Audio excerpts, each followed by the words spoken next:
தனுசு ராசி அன்பு சொந்தங்களுக்கு வணக்கங்க.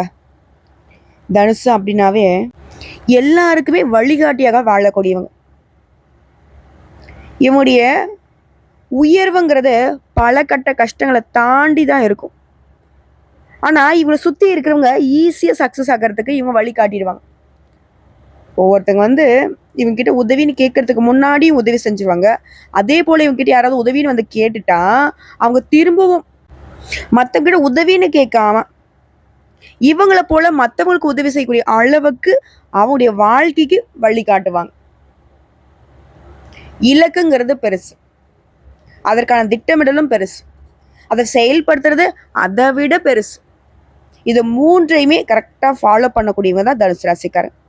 இன்னும் ஒரு படி மேலே சொல்லணும்னா கம்பீரமான தோற்றம், சிறந்த தெய்வ பக்தியும், எதுலையுமே தைரியத்தோட செயல்படக்கூடியவங்க. இவருடைய ஆற்றல்ங்கிறது இவருடைய அறிவு தாங்க. ஆனால் இந்த பையன் மட்டும், இந்த புள்ள மட்டும் எப்படி தான் இப்படி சாதனை பண்ணுதோ தெரியலப்பா. நம்மளும் தான் பெற்று வச்சிருக்கோமே, ஆனால் நம்மளும் தான் இருக்குமே அப்படின்னு மற்றவங்க இவங்க கூட கம்பேர் பண்ணி தன்னைத்தானே நொந்துக்கிறதுக்கும் தன்னை சார்ந்தவங்களை நொந்துக்கிறதுக்கும் ஒரு காரணகர்த்தாவாக இருப்பாங்க. ஆனால் இவங்க மனசறிஞ்சு அந்த மாதிரி மற்றவங்க நம்மளை பெருமை பேசணும், மற்றவங்க நம்ம மேலே பொறாமப்படணும்லாம் செய்ய மாட்டாங்க. நம்ம நல்லா இருக்கணும், நம்ம சுற்றி இருக்கணும், நல்லா இருக்கணும். இதுதாங்க தனுசு ராசியினுடைய இலக்கு. எவ்வளவு நெருக்கடிகள் வந்தாலும் சரி நேர் வழியில தான் போவாங்க. அதே மாதிரி பணத்துக்கோ பட்டத்துக்கோ பதவிக்கோ பணியவே மாட்டாங்க. இவங்களை நீங்க பணிய வைக்கணும்னா அன்பால மட்டும்தான் பணிய வைக்க முடியும். மேலும் இந்த தனுசு ராசிக்காரங்களை யாராச்சும் ஏளனமா எடுத்தெறிஞ்சு பேசிட்டாங்கன்னா எரிச்சலே அடைய மாட்டாங்க. யதார்த்தமா இருப்பாங்க, மனசாட்சிப்படி நடந்துப்பாங்க. பெற்ற தாயும் சரி பிறந்த இந்த மண்ணையும் சரி முழுமையா நேசிப்பாங்க. அப்போ சொர்ண கட்டவங்களா அப்படின்னு ஒரு சிலர் கவுண்டர் கொடுப்பீங்க. தனுசு ராசிக்காரர்களை பொறுத்த வரைக்கும் அப்படி கிடையாது. பேசின வாய் மூடிக்கொள்ளக்கூடிய அளவுக்கு, பேசின வாய் தைக்கக்கூடிய அளவுக்கு உயர்ந்து காட்டிடுவாங்க. பேச்சுலாம் இல்லை, வீச்சு தான் சொல்ற மாதிரி இவங்களுடைய செயல்பாடே அவங்க தலை குடியக்கூடிய அளவுக்கு உயர்வா இருக்கும். கெட்டாலும் மேன்மக்கள் மேன்மக்கள்னு சொல்ற மாதிரி நீங்க எவ்வளவுதான் கேடு கட்டுத்தனமா பேசி இவங்களை அசிங்கப்படுத்தி அவமானப்படுத்தி சாச்சிடலான்னு நினைச்சாலும் சரி, இவங்களுடைய எண்ணம் அப்படிங்கிறது இவங்களை மேலும் மேலும் மேலும் உயர்த்திக்கிட்டு தான் போகும். இன்னைக்கு வேணா நீங்க பணத்தால உயர்வில் இருக்கலாம், ஆனா இவங்க குணத்தால என்னைக்குமே பணக்காரங்க தான். இப்படிப்பட்ட குணாதிசயங்கள் கொண்ட தனுசு ராசிக்கு தலைப்பை பார்த்துருப்பீங்க. 38 ஆண்டுகளுக்கு பிறகு பாம்பு ரூபத்துல வரும். தனுசு ராசிக்காரங்களே, திடீர் திருப்பங்களுக்கு தயாராக இருங்க. 48 நாட்கள்ல இதெல்லாம் நடந்தே தீரும். உடனே மா கம்மனு இருமா, நீ முன்னாடி சொன்னதெல்லாம் கரெக்டு தான், எல்லாரும் எங்களை எப்படியா சாக்கணும்னு நினைக்கிறாங்க, நீ வேற பயமுடுத்தாத. பாம்பு ரூபத்துல என்ன வரப்போகுது? ஆல்ரெடி நான் சுத்தி இருக்கிறது எல்லாமே விஷப்பாம்புகள் தான், பயம் வேணாம். நவ கிரகங்கள்ல சனி பயிற்சி எந்த அளவுக்கு முக்கியமோ அதே மாதிரி ராகேது பயிற்சிங்கிறது உங்களுக்கு சாதகமா இருக்கு. அடடா சூப்பர்மா, இப்ப சொன்ன பாரு, அதுக்கு மேல ஏமா சனீஸ்வர் பகவானே ஆல்ரெடி நம்மளை அடிச்சு துவச்சு காய போட்டுட்டு கிடக்குறாரு. இதுல இந்த ராகு கேது இவங்க நமக்கு நல்லது பண்ணுவாங்களா? எனக்கெல்லாம் தெரியுமா, பெருசா நீ ஜோசி சொல்ல வந்துட்ட. ராகு கேது எப்பவுமே நமக்கு கெட்டதான் பண்ணுவாங்க. இப்படி பாம்புனாவே விஷம்னு நினைக்கிற மாதிரி, புரியுதுங்களா? ஆனா இந்த பாம்பு கிரகங்கள் இருக்காங்க இல்லையா, இந்த ராகுவும் கேதுவும் சூரியன் சந்திரன் இவங்க கிரகண நிலையில இருக்கிறப்போ உருவானவங்க தான் நிழல் கிரகம். ஸோ இவங்கள நம்ம நிழல் கிரகம், பாம்பு கிரகம், அசுப கிரகம்னு அடையாளப்படுத்தினாலும் இவங்களுக்குன்னு தனியா கெட்டதை மட்டுமே செய்யக்கூடிய குணம் கிடையாது. நல்லதையும் செய்வாங்க, கெட்டதையும் செய்வாங்க. அதாவது இப்போ மனுஷங்க எப்படி நல்ல கூட சேர்ந்தா நல்லதையே செய்வாங்க, கெட்ட கூட சேர்ந்தா கெட்டதையே செய்வாங்க இல்லையா, அந்த மாதிரி இவங்க எந்த இடத்துல இருக்காங்களோ அந்த ராசி அந்த கட்டத்திற்கான குணத்தை எடுத்துப்பாங்க. அந்த வகையில தான் இப்போ மாற்றம் தரக்கூடிய, அதாவது மாறி இருக்கக்கூடிய இந்த ராகுகேது பயிற்சிங்கிறது நம்முடைய தனுசு ராசிக்கு திடீர் திருப்பங்கள்ங்கிறது அதிர்ஷ்டத்தை ஏற்படுத்த போகுது. அது என்ன ஏதுங்கிறத இப்போ தெளிவாக பார்க்கலாங்க. அதாவது விசுவாவசு வருடம் சித்திரை மாதம் 13ஆம் தேதி 26/4/2025 ஆங்கில வருடத்துல மாலை 4:28 பூரட்டாதி நட்சத்திரம் 3ஆம் பாதத்துல இருந்து கும்ப ராசிக்கு ராகு, உத்திரம் நட்சத்திரம் 1ஆம் பாதத்துல இருந்து சிம்ம ராசிக்கு கேதுவும் பயிற்சி ஆகிட்டாங்க. இந்த ராகுவும் கேதுவும் மற்ற கிரகங்கள் மாதிரி முன்னோக்கி நகர்றது கிடையாது, பின்னோக்கி நகரக்கூடியவங்க. இதனாலதான் இவங்க வந்து ஸ்லோ மோஷன், அதாவது சனீஸ்வர பகவானுக்கு பின்னாடி இவங்க தான் வந்து அதிகபட்சமா ஒரு இடத்துல இருந்து இன்னொரு இடத்துக்கு மாறுவதற்கு டைம் எடுத்துக்கூடியவங்க. இப்போ பொதுவாகவே இவங்களை பற்றின நம்மளுடைய எண்ணங்கள் என்னன்னா, தப்பு தான் பண்ணுவாங்க, தீமை தான் கொடுப்பாங்க அப்படின்னு நினச்சிட்டு இருக்கோம். ஆனால் அப்படி கிடையாது. ராகுவை போல கொடுப்பாரும் இல்லை, கெடுப்பாரும் இல்லை. சரிங்களா? அதை ஃபஸ்ட்டு புரிஞ்சுக்கோங்க. ஸோ அதை பேஸ் பண்ணி பார்த்தோம்னா இப்போ வந்துருக்கூடிய அமைப்புங்கிறது உங்களுக்கு கொடுக்க தாங்க வச்சிருக்கு. அதுவும் அள்ளி அள்ளி கொடுக்க போகிறாங்க. அள்ளி அள்ளின்னு சொல்றியம்மா, ஏதோ மண்ணை வள்ளி போடுற மாதிரி, நிஜமாவே எங்களுக்கு தான் நல்லது நடக்க போதா, கொஞ்சம் பார்த்து சொல்ல அப்படின்னு கூட நீங்கள் வந்து பதட்டப்படலாம். ஆனால் உண்மையை சொல்கிறேன், தனுசு ராசிக்கு திடீர் ஜாக்பட் மாதிரி உச்சம் தொடக்கூடிய வாய்ப்பு பொன்னான காலகட்டமாக அந்த ராகுகேது பயிற்சி இருக்க போகுது. வேணா எழுதி வச்சுக்கோங்க. இந்த வருஷத்தில் நடக்கூடிய சனி பயிற்சி, குரு பயிற்சியை விட ராகுகேது பயிற்சி உங்களுக்கு அதீத நல்ல பலன்களையும் அதிர்ஷ்டத்தையும் கொடுக்க போகுது. இந்த காலபுருஷ ராசியில 12ஆம் வீடு மீனத்துல இருந்து 11ஆம் வீடான கும்ப ராசிக்கும் இது வந்து லாபஸ்தானங்க. இந்த இடத்துக்கு தான் ராகு வர போறார். ராகுவை போல கொடுப்பான் இல்லை, கேதுவை போல கெடுப்பான் இல்லை, இல்லைங்களா?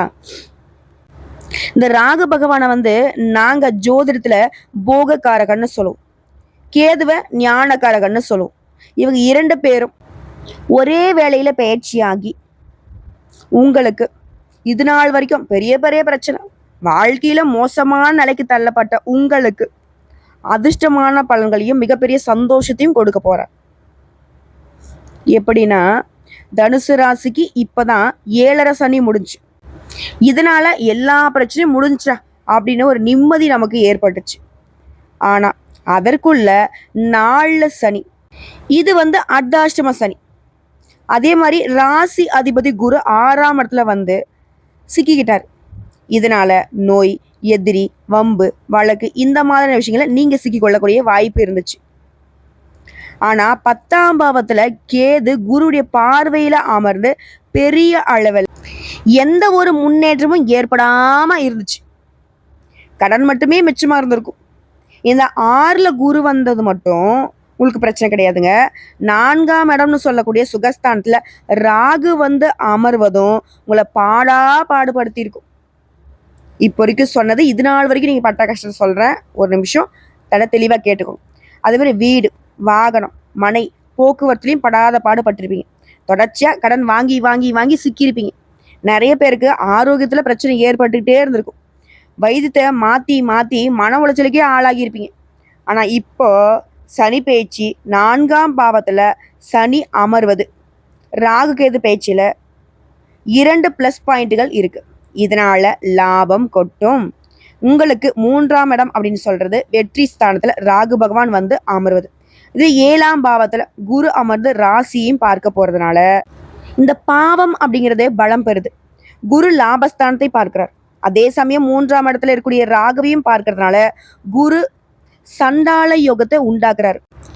அதுமே வெகு நாட்களுக்கு பிறகு உங்களுக்கு வெற்றியை தரக்கூடிய காலகட்டமா இந்த ராகு பயிற்சி இருக்க போகுது. உங்க பிரச்சனைகளுக்கு எல்லாத்துக்குமே தீர்வு. 4ல சனி போவதனால அர்த்தாஷ்டம சனி மைனஸ்ன்னு நீங்க நினைச்சிட்டு இருக்கீங்க இல்லையா? அப்படி நினைக்க வேணாம். ஏன்னா 3ஆம் பாவத்துல ராகு வருவது உங்களுக்கு 100க்கு 200% நன்மையை மட்டுமே கொடுக்க போகுது. தொழில் சம்பந்தப்பட்ட விஷயங்கள்ல அடுத்த கட்டத்துக்கு நீங்க போகக்கூடிய அமைப்பு உண்டாகுது. தொழிலையும் சரி, உடைய துறைகள்லையும் சரி முன்னேற்றம் ஏற்படும். வாழ்க்கையில அடுத்த கட்டத்துக்கு நீங்க போக போறீங்க. தொழில விஸ்தார வெற்றி, மேன்மை, பல பிரச்சனைகளுக்கு தீர்வு உண்டாக போகுது. எல்லாமே நன்மைங்க. நிறைய புதிய யுக்திகளையும் கையாள போறீங்க. வெளிநாட்டுக்கு செல்லக்கூடிய முயற்சிகள்ல அதற்கான வாய்ப்பும் வருது. குடும்பத்துல ஒத்துமை, சுபகாரியம், சந்தோஷம் உண்டாக போகுது. செவ்வாயின் நட்சத்திரத்துல ராகுபவனுடைய சஞ்சாரமும் இருக்கிறதுனால, பஞ்சமாதிபதியாக செவ்வாய் வருவதனால வயதை அனுசரிச்சு குழந்தைகள் சம்பந்தப்பட்ட விஷயங்கள்ல ஒரு தெளிவு கிடைக்கும். அதே மாதிரி வேலை வாய்ப்பு, திருமணம், இந்த மாதிரி சுபகாரியங்கள் எல்லாமே உங்களுக்கு நன்மையை ஏற்படுத்தும். வெற்றி மேல் வெற்றிங்க. வெற்றி ஸ்தானத்துல ராகு பகவான் குரு பார்வையில வந்து அமர்வதனால பெரிய ஜாக்பாட் உண்டாகும். இந்த காலகட்டத்தை மட்டும் முழுமையா பயன்படுத்திட்டீங்க அப்படின்னாக்க நல்லது நல்லது. அதே மாதிரி பாகிஸ்தான்ல கேது வந்து அமர்வதனால தந்தையாருடைய உடல்நிலை, பூர்வீக சொத்து சம்பந்தப்பட்ட விஷயங்கள்ல எச்சரிக்கை அவசியம். திரும்ப சொல்றேங்க, 2 விஷயத்துல கவனம் தேவை. தந்தையின் உடல்நிலை, பூர்வீக சொத்து விஷயங்கள்ல எச்சரிக்கை. அதே மாதிரி தந்தை வழி சொந்தக்காரங்கிட்ட வாக்குவாதத்தையும் சரி, பிரச்சனை பண்றதையும் சரி தவிர்க்கிறது நல்லது. நான் எங்கம்மா பிரச்சனை பண்ணுறேன், அவங்க தாம்மா நம்மக்கிட்ட பிரச்சனை பண்ணுவாங்க அப்படின்னா கூட அவங்கள நம்ம மேலே வந்து விழுந்தாலும் சரி, நம்ம அவங்க மேலே போய் விழுந்தாலும் சரி, பாதிப்புங்கிறது நமக்கு தான் அதிகமாக இருக்கும். ஸோ யோசிச்சுக்கோங்க.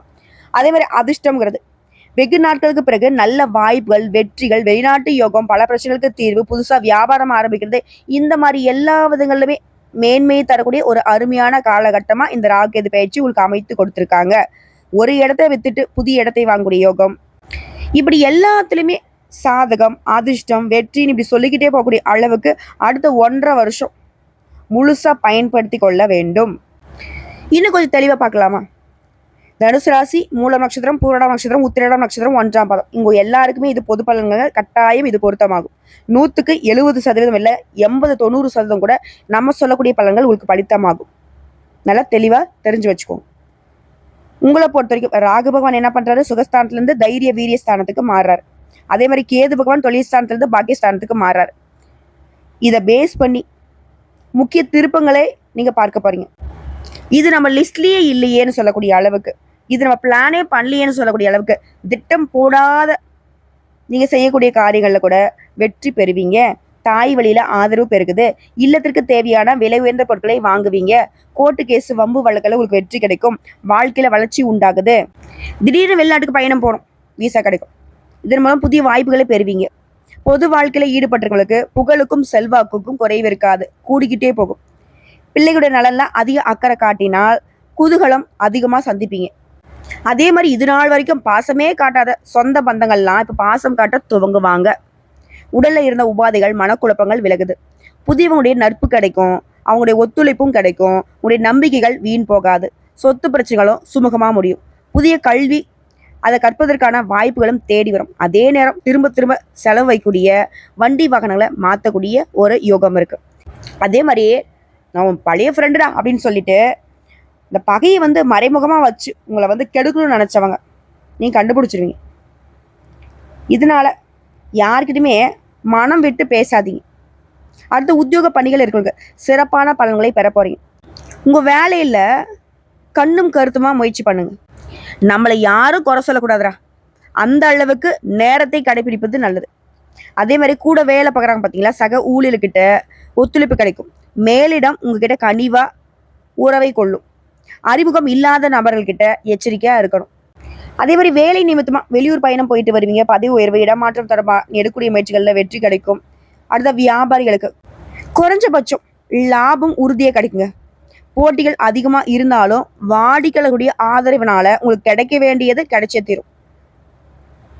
உங்ககிட்ட வேலை பார்க்குறாங்க பார்த்தீங்களா, அவங்கள வந்து நீங்க தொடர்ந்து கண்காணிக்கிறது நல்லது. யாருக்கிட்டுமே அனுசரணையான உறவை கையாளுவது நல்லது. கூட்டு வியாபாரம் பண்றீங்கனாக்க கணக்கு வழக்க சரியா வச்சுக்கோங்க. அதே மாதிரி அரசு வகைகள்ல சில பிரச்சனைகள் வரதுக்கு வாய்ப்பு இருக்கு. ஸோ எல்லா விதங்களுமே வியாபாரிகள் சொந்தமாக தொழில் செய்வாங்க. ஆண்களோ பெண்களோ சின்னவங்களோ பெரியவங்களோ யாராக இருந்தாலும் சரிங்க, எந்த தொழில் செய்தாலும் சரி கவனமா இருங்க. அடுத்து கலைத்துறையில் இருக்குங்க, புதிய வாய்ப்புகள் கொட்டும். அதன் மூலம் உங்களுடைய பொருளாதார நிலையில உயர்வு உண்டு. வசதி வாய்ப்புகள் அதிகமாகும்.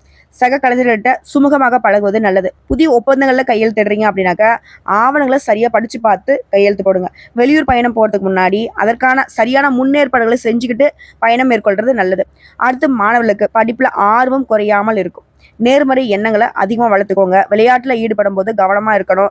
தேவையற்ற அலட்சிகளை குறைச்சு கொள்வது நல்லது. உயர்கல்விக்காக குடும்பத்தை விட்டு பிரிந்து வெளிநாட்டுக்கு போக வேண்டிய சூழ்நிலை கூட வரலாம். அது உங்களுக்கு சாதகம் தான். இப்போ கஷ்டம் இருந்தாலும் பின்னாடி அது உங்களுக்கு உயர்வை ஏற்படுத்தும். அடுத்த அரசியல் துறையில இருக்கிறவங்க எதிர்பாராத இடங்கள்ல இருந்து நீங்க விரும்பிய உதவிகள் கிடைக்கும். மனம் உற்சாகத்துடன் கட்சி பிரச்சாரங்கள்ல ஈடுபடும். வழக்குகளும் முடிவுக்கு வரும். அதிகாரமிக்க பதவிகள் உங்களை தேடி வரும். அதே மாதிரி உங்களுக்கு வெற்றி தரக்கூடிய பயணங்களை மேற்கொள்வீங்க. தொண்டர்கள் உங்களுடைய மனசறிந்து நடந்து கொள்வாங்க.